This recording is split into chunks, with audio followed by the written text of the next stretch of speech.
Внимание, внимание, внимание.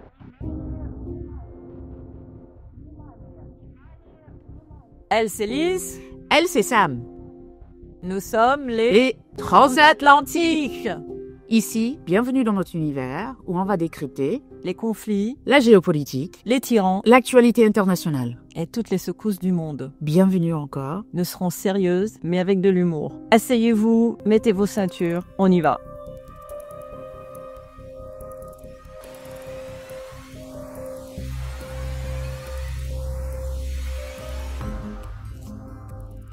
Bonjour et bienvenue à l'épisode 2 des Transatlantiques. Aujourd'hui, c'est Lise qui va nous parler de Donald Trump. Le sujet dont tout le monde parle, notamment depuis le 20 janvier, la démocratie en chute libre et tout ce que ça implique pour nous dans le monde entier. Alors Lise, dis-moi, est-ce que nous assistons à la fin de la démocratie aux États-Unis? Ah, la grande question, ce recul démocratique, ce qu'on appelle du democratic backsliding en anglais. Et qu'est-ce que ça veut dire? Pourquoi on parle de ça maintenant? C'est normal, parce que depuis le 20 janvier, on a cette impression. Je me souviens, avant même son élection, on me demandait s'il était fasciste. Alors, il y a quand même des enjeux. C'est pas simplement cette question de démocratie interne. On reviendra sur la Constitution américaine et ce que Trump essaie de faire à la Constitution américaine. Mais ça veut dire aussi que ça a un effet sur le leadership, sur le rôle des États-Unis dans le monde. On parle à la fois d'un président qui menace ses propres institutions, notamment judiciaires, notamment l'armée, mais qui s'en prend au mondial qui a été construit notamment par les Américains. On se souvient du discours de Woodrow Wilson des 14 points qui a donné naissance à la Société des Nations et plus tard à l'ONU.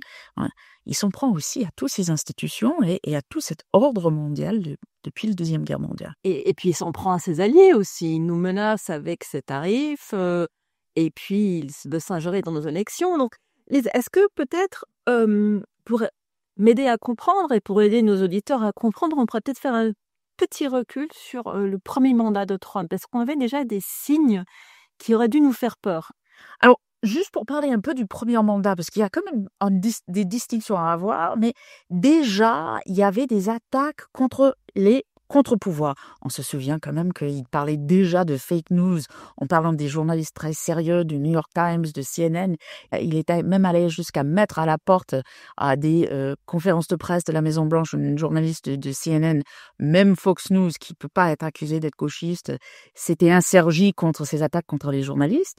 Il s'était déjà pris au système judiciaire, il s'était déjà pris au Congrès. On se souvient quand même qu'il a aussi essayé de nommer des juges et des justices de la Cour suprême à son image. Et puis, on se souvient des événements du 6 janvier 2021 et ce refus de la transition pacifique de pouvoir, ce refus, même aujourd'hui, d'accepter les élections. Donc, le premier mandat avait des points on va dire moins controversé, mais a fini sur une note où on peut vraiment parler presque de renversement, presque tentative de coup d'État. On se souvient aujourd'hui, Mike Pence, qui est l'ancien vice-président, était recherché par ceux qui sont introduits dans le Capitole sous prétexte qu'ils voulaient le lyncher parce qu'il, en tant que vice-président, avait tout simplement respecté la Constitution et a validé les résultats des élections. Donc en fait, Trump est presque en train de se venger, là, on dirait un grand... C'est exactement ça. Il se venge sur les institutions. C'est donc ce que moi j'appelle une démocratie par vengeance, purgée à la fois des milliers de hauts fonctionnaires fédéraux, donc dans tous les domaines, c'est-à-dire notamment dans l'armée, on a eu un certain nombre de limogeages, on a eu ça dans les renseignements, au FBI, notamment ceux qui ont travaillé sur les événements de 6 janvier, quand il est arrivé au pouvoir, qu'est-ce qu'il a fait? Il est allé demander en interne qui a travaillé sur les enquêtes sur le 6 janvier pour limoger un certain nombre. Donc, il purge aussi les services de renseignement. Dernièrement, on a eu 2 qui se sont fait virer parce qu'ils ont pondu un rapport qui va à l'encontre de l'opinion du président sur le Venezuela. Alors, on parle pas forcément de gens qui sont politisés. On parle de fonctionnaires qui ont servi des républicains comme des démocrates, parfois même qui ont été nommés par des républicains, voire nommés par Trump lui-même pendant son premier mandat. Et il a le droit de faire tout ça? Alors ça, c'est la question. il y a des débats sur un certain nombre de limogeages, débats donc questions juridiques avec des procès qui sont en cours. On a eu des juridictions fédérales qui ont statué en disant vous n'avez pas le droit, par exemple, de fermer le département d'éducation, qui est un de ces grands projets, et donc de limoger tout le monde. Vous n'avez pas le droit de virer un certain nombre de fonctionnaires à l'USAID, de fermer certains bureaux que vous jugez qui vont à l'encontre de votre politique. Mais comme on parle d'un système juridique qui est comme assez rigide, il va falloir attendre que ça aille jusqu'à la Cour suprême dans certains cas. Donc, non, il n'a pas forcément le droit. Il y a beaucoup de juristes qui sont d'accord, mais même il s'en prend non seulement au système judiciaire, mais aux avocats. Il s'en prend au grand cabinet d'avocats, dont certaines qui se sont pliées aux demandes de Trump parce qu'ils ont trop peur de la revanche de l'administration. Il a menacé de remplacer tellement de gens. Il a remplacé des autres généraux, des militaires qu'il a jugés trop woke, pas assez alignés politiquement. Il a fait la même chose au département de justice, qui est aujourd'hui à l'image de Trump.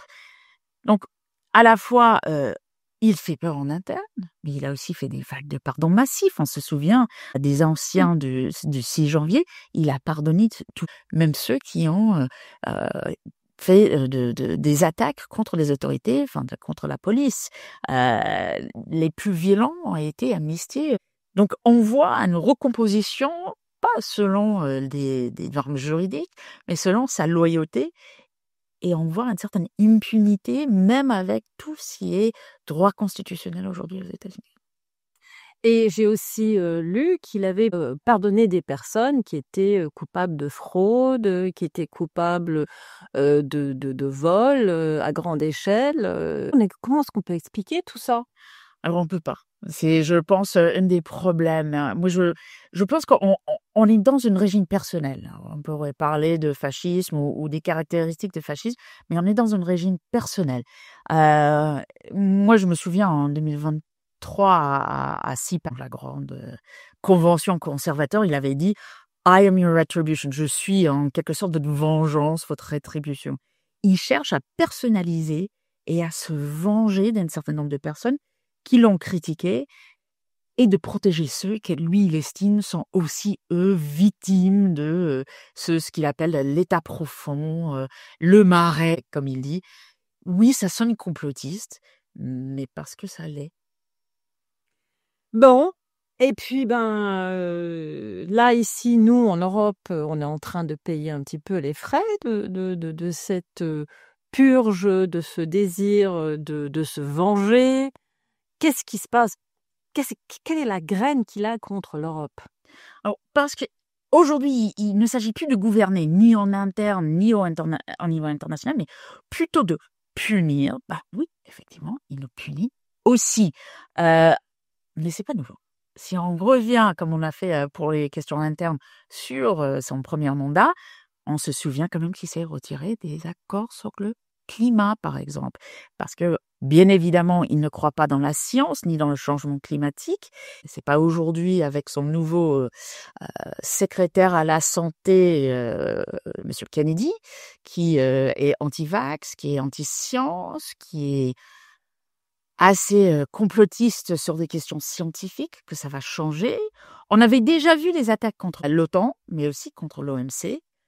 Et une certaine défiance, vis-à-vis de l'ordre international, vis-à-vis du G7, du G20, mais vis-à-vis de ces institutions qui, bien évidemment, ont été créées notamment pour les Américains et les Européens après la Deuxième Guerre mondiale, mais qui représentent pour lui cette marée, cet état profond qui, pour lui, ne sert pas les intérêts des États-Unis, mais en réalité, surtout, ne sert pas ses intérêts à lui et l'image que lui, il fait des États-Unis, pas forcément l'image des États-Unis qui correspond à une réalité historique. Il faut dire que parfois, ils ne se rendent pas forcément compte de l'histoire même américaine.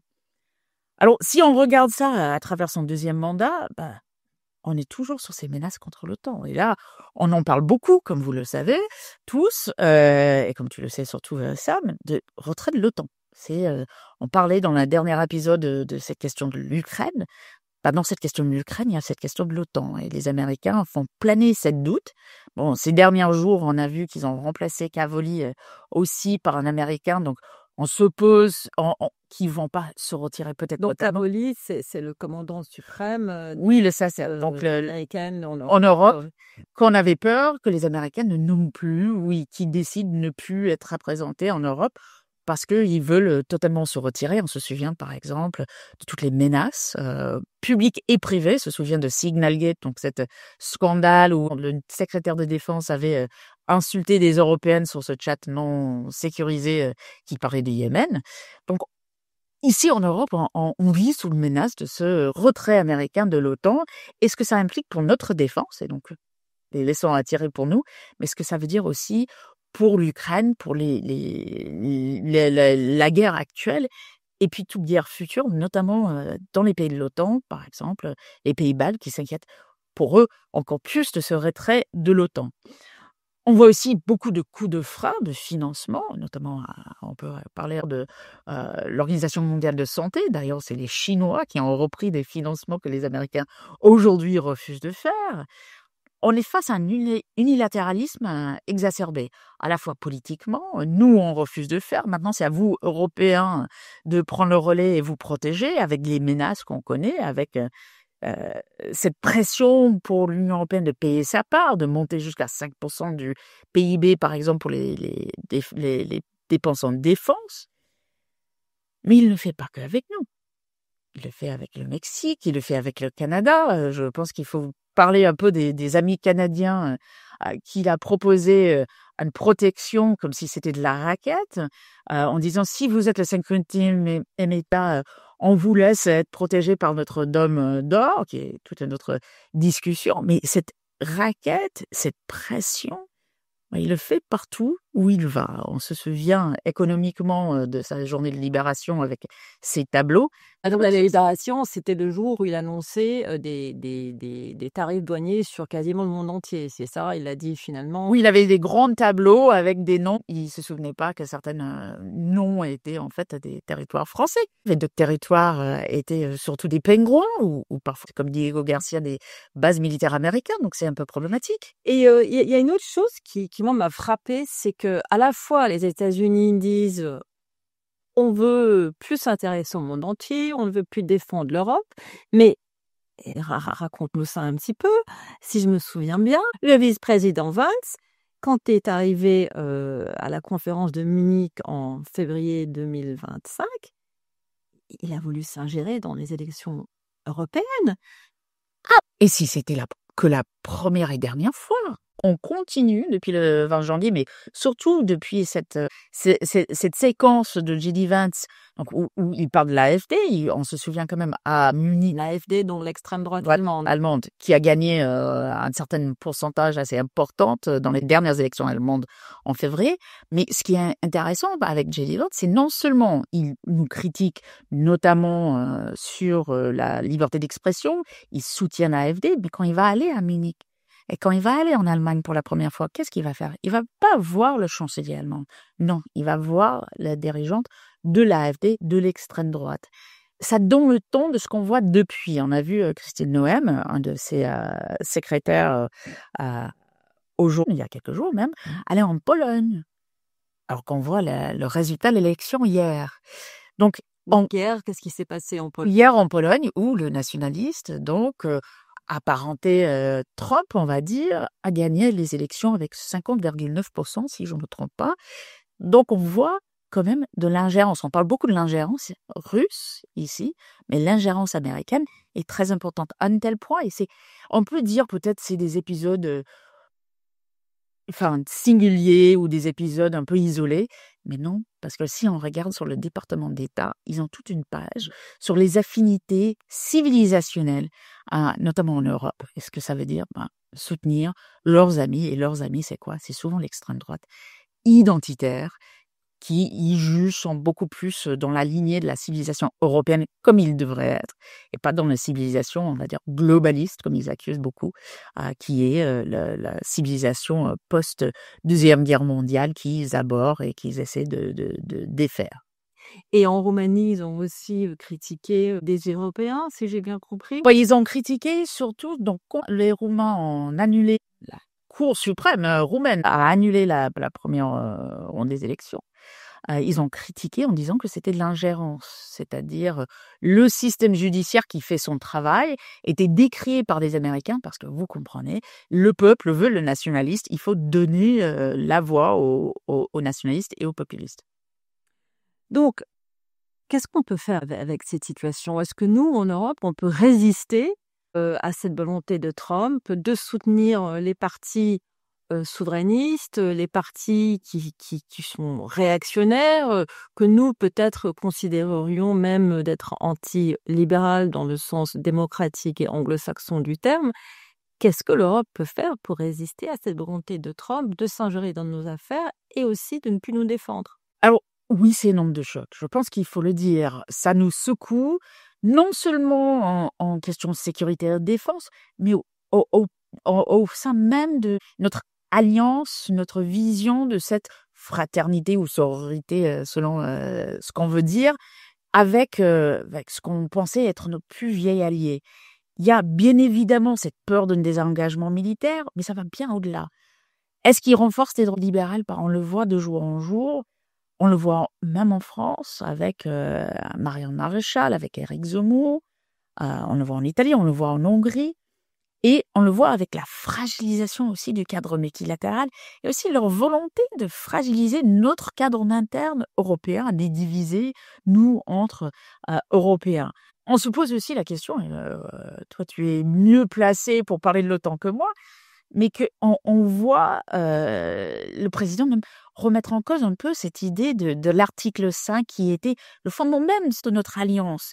C'est pas du théâtre, c'est vraiment quelque chose qui nous secoue au niveau de la société civile, au niveau des juges, enfin, tout est secoué, autant en interne qu'en Europe. Non, mais alors moi, je vais être un peu provocatrice. Les États-Unis ont, depuis leur création, et puis surtout au cours du XXe siècle, ont eu des périodes où ils étaient plus ou moins engagés avec l'Europe. Ils n'ont pas voulu vraiment rentrer ni dans la Première ni dans la Seconde Guerre mondiale.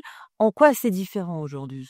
En quoi c'est différent? Alors, moi, je pense que c'est profondément différent parce que les valeurs américaines, ce qui a entraîné les Américains souvent était des intérêts, c'est-à-dire l'économie, le marché qui est tellement américain, c'est un marché ouvert, le commerce. C'est aussi pour ça qu'ils étaient restés en Europe après la Deuxième Guerre mondiale. C'est ça qui les ancrait ici. Ce qu'on voit avec Donald Trump, c'est pas simplement America First. C'est Donald Trump first. Et je pense que c'est ça qui change totalement. Parce que les Américains, quand on dit en anglais quand on est vraiment dos au mur, les Américains ont été là parce qu'ils voyaient quand même l'intérêt, souvent un intérêt économique, mais aussi un intérêt en valeur. Il n'a pas les mêmes valeurs qui représentaient l'Amérique dans notre temps. On le voit parce que en interne, il est beaucoup critiqué aussi parce qu'ils s'enrichissent personnellement et pas simplement s'enrichir le pays.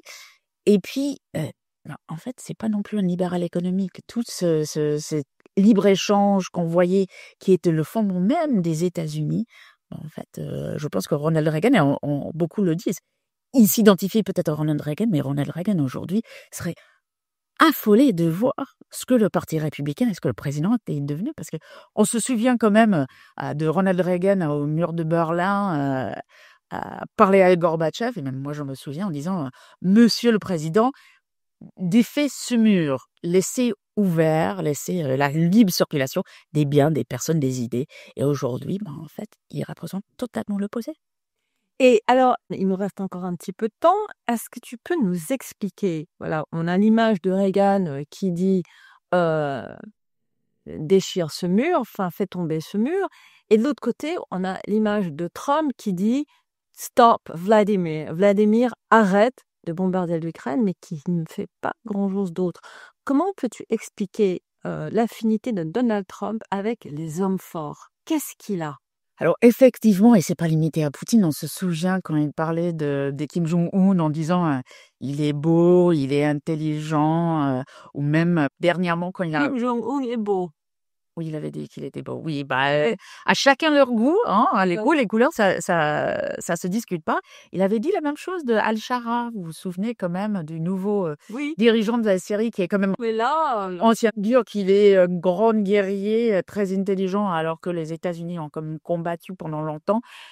On peut s'interroger sur la connaissance de Donald Trump de ce que c'est un homme fort ou alors sa fixation sur ces personnages autoritaires, ces personnages limite, enfin, bon, terroristes, mais ces personnages qui ne doivent pas jouer avec les mêmes règles que nous en démocratie. Parce que c'est ça, en fin de compte, qui l'intéresse. C'est-à-dire, ils ne sont pas contraints par une constitution qui lui met des bâtons dans les roues, des systèmes judiciaires qui lui disent, Monsieur le Président, vous n'avez pas ce pouvoir. On se souvient, par exemple, la semaine dernière, le cours du commerce qui lui dit, Monsieur le Président, les tarifs, c'est le Congrès. Et c'est écrit en noir et blanc dans la Constitution, c'est pas vous. Donald Trump, il aimerait bien être Vladimir Poutine, il aimerait bien être Kim Jong-un. Il peut faire un défilé militaire comme il veut, avec ses missiles, comme fait Kim Jong-un, au lieu d'être obligé de suivre la loi. on a vu que pour nous, Européens, c'est compliqué, mais aux États-Unis, que peuvent faire les Américains pour résister contre cette érosion de la démocratie? Et est-ce que les gens font quelque chose? Est-ce qu'il y a des voix qui se lèvent aujourd'hui? Alors, je pense que c'est important de parler de cette question parce qu'on ne connaît pas forcément bien ici le système américain. Bon, pour commencer, j'ai envie de citer un de mes profs préférés et mes secrétaires d'État préférés. Madeleine Albright avait dit dans son livre sur le fascisme, dans un entretien sur son livre, la démocratie est résiliente, mais elle est aussi fragile. Donc, Madame Albright, l'ancienne Secrétaire d'État américain. Elle avait dit, il faut constamment se battre pour faire fonctionner la démocratie correctement. Et c'est ça aujourd'hui la question. Les Américains le font. Je pense qu'on n'en parle pas assez. Il y a des mouvements dans la rue. Ils sont là. On a le mouvement, par exemple, 51, 50 États, 50 villes, un même mouvement qui lutte. Mais c'est un très grand pays qui n'a pas cette tradition française, par exemple, enfin de descendre dans la rue et de manifester constamment. Et puis, il faut que ça arrive jusqu'à Washington. Mais ce qui protège peut-être le plus les Américains, c'est le système juridique. Et on a même vu des justices de la Cour suprême nommés par Trump, comme Amy Barrett Cohen, qui décident à l'encontre de Trump. Ça lui a valu d'être traité de traître par des membres de l'administration et par des soutiens de l'administration. Mais le système judiciaire tient pour le moment. Et on commence à voir aussi des voix se lever, des voix conservateurs, influenceurs comme Ben Shapiro, le Wall Street Journal, qui est un grand journal de droite, et puis même des sénateurs. Actuellement, il y a ce débat sur ce projet de loi sur les sanctions contre la Russie, très importante. Ils ont quand même 82 sénateurs sur 100. Ça veut dire qu'ils ont un certain nombre de républicains. On voit des républicains, même s'ils ont peur, commencer à lever la voix.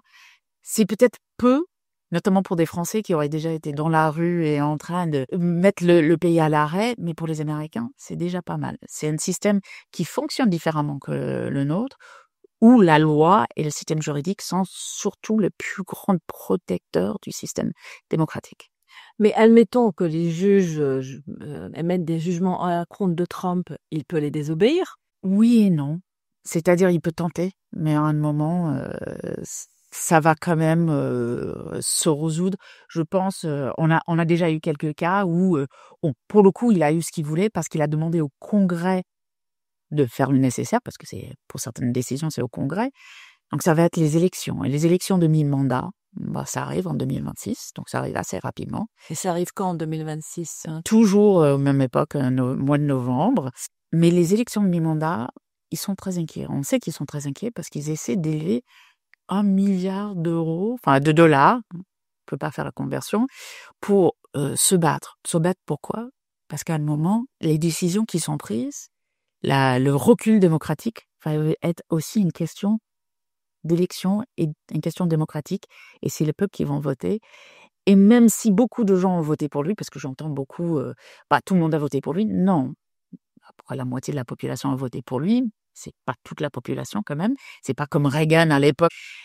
Mais même ceux qui ont voté pour lui, ils n'ont pas forcément voté pour ça. Il y en a on commence à entendre beaucoup de voix dire mais on n'a pas voté pour ça, on a voté pour une meilleure économie, des courses moins chères, mais c'est pas ce qu'ils sont en train de vivre. Et la loi, notamment le One Big Beautiful Law, donc la loi budgétaire qui est en train d'être passée, ça sanctionne les plus pauvres et les classes moyennes. Et ça aide les riches. Et ça, par exemple, risque d'être sa descente aux enfers, c'est-à-dire c'est le peuple qui va en décider à la fin s'il a autant de pouvoir que ça ou non. Donc, en fait, malgré toutes les sonnettes d'alarme qui sont en train d'être tirées, malgré les gros mots comme fascisme, comme autoritarisme, qu'on aime bien balancer, les États-Unis restent encore une démocratie. Tant qu'il y a des élections et une démocratie, dans des élections libres, dans les bonnes conditions, il y aura une démocratie aux États-Unis. Est-ce que ça va être difficile? Bien évidemment, on le voit aux États-Unis, on le voit notamment avec ces attaques contre le système judiciaire. Mais s'ils attaquent le système judiciaire, c'est qu'ils font leur boulot et ils peuvent encore faire leur boulot. Et puis, tant qu'il n'a pas mis une pause sur les élections, on peut imaginer les élections de mi-mandat. Mais ça veut dire aussi il faut faire confiance au peuple. Et ça, c'est encore un autre problème. Bon, eh bien, on en débattra sans doute dans les prochains épisodes des Transatlantiques. Merci Lise. Merci Sam. Et à bientôt tout le monde. À bientôt.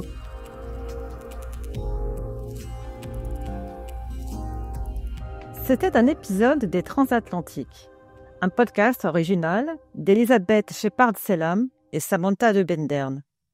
Suivez-nous sur votre application podcast préférée, comme ça nous pourrons continuer à vous apporter nos éclairages, un peu d'humour et surtout un peu d'espoir dans un monde tourmenté. Au revoir.